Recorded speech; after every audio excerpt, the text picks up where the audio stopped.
ಪತ್ರ ಬರೋದನ್ನು ಸ್ವಾಗತ ಮಾಡೋಣ. ಆದರೆ ಅದೇ ಕಾಲಕ್ಕೆ ಕೇಂದ್ರ ಮತ್ತು ರಾಜ್ಯ ಸರ್ಕಾರಗಳು ಕೊಡ್ಕೊಂಡು ಈ ಬಾಲ್ಯ ವಿವಾಹ ತಡಿಬೇಕಾಗಿತ್ತಂದ್ರೆ ಉದ್ಯೋಗ ಸೃಷ್ಟಿ ಮಾಡಬೇಕು ಮತ್ತು ಶಿಕ್ಷಣ ಕೊಡಿಸ್ಬೇಕು. ಇದು ಮೇನ್. ನಾವು ಕೊಟ್ಟಿವ್ರಿ ಮಾಡಿರಿ ಅಂತಾರೆ, ಎಲ್ಲೋ ಒಂದು ಸ್ವಲ್ಪ ಕೆಲವು ಮಕ್ಕಳಿಗೆ ಕೊಟ್ಟು ಕೆಲವು ಶಿಕ್ಷಣ ಕೊಟ್ಟು ಇನ್ನೂ ಸಾಲಿ ವಸತಿ ಅಷ್ಟಿಲ್ಲ. ಎಷ್ಟು ಕಡಿಮೆ ಇದಾವೆ ನಮ್ಮಲ್ಲಿ ಸ್ಕೂಲ್ಗಳು ಅನ್ನೋದು ನಾವು ಸರ್ ನಮ್ಮ ಲೆಕ್ಕ ಹಾಕಿದ್ರು ನೋಡ್ರಿ. 30 ವಿದ್ಯಾರ್ಥಿ ಒಬ್ಬ ಶಿಕ್ಷಕ ಬೇಕು ಅಂದಾಗ ಎಷ್ಟು ಜನ ಶಿಕ್ಷಕರು ಬೇಕಪ್ಪ ಹೇಳಿ, ಎಷ್ಟು ಕೊರತೆ ಇದ್ದಿಲ್ಲ ಶಿಕ್ಷಕರ ಕೊರತೆ. ಇನ್ನು ಹೈಯರ್ ಎಜುಕೇಷನ್ ತನಕ ಎಷ್ಟು ಕೊರತೆ ಅದ. ಯಾಕಂದ್ರೆ ಸಂಶೋಧನೆಗೆ ಆಯಿತು ಮತ್ತೇನಾಯ್ತು ಹೈಯರ್ ಎಜುಕೇಷನ್ ದುಡ್ಡು ಹೆಚ್ಚು ಖರ್ಚು ಮಾಡ್ತಾ ಇಲ್ಲ. ಅಂದ್ರೆ ಒಟ್ಟಾರೆಯಾಗಿ ಶಿಕ್ಷಣವನ್ನು ನಾವು ಏನು ಮಾಡಿದ್ವಪ್ಪ ಅರಕ್ಷೆ ಮಾಡಿದ್ವಿ. ಮತ್ತು ಬಡತನ ಇರೋದ್ರಿಂದ ಅವ್ರಿಗೆ ಕಲಿಸೋ ಶಕ್ತಿ ಇಲ್ಲ.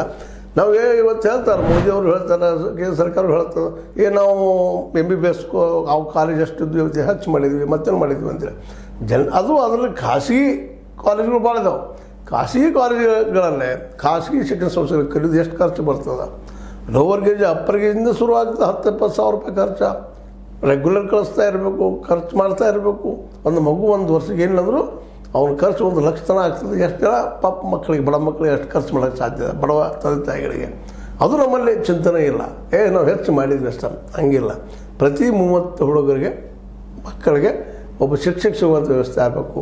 ಪ್ರತಿ ಗ್ರಾಮಗಳಲ್ಲಿನೂ ಗ್ರಾಮ ಒಂದು 2-3 ಗ್ರಾಮಗಳ ನಡಕ ಹೈಯರ್ ಎಜುಕೇಷನ್ ಸಲುವಾಗಿ ಅಥವಾ ಕಾಲೇಜು ಅಥವಾ ಪ್ರೌಢಶಾಲೆಗಳು ಪ್ರಾಥಮಿಕ ಶಾಲೆಯಿಂದ ಪ್ರತಿ ಹಳ್ಳಿಗೂ ಇರಬೇಕು.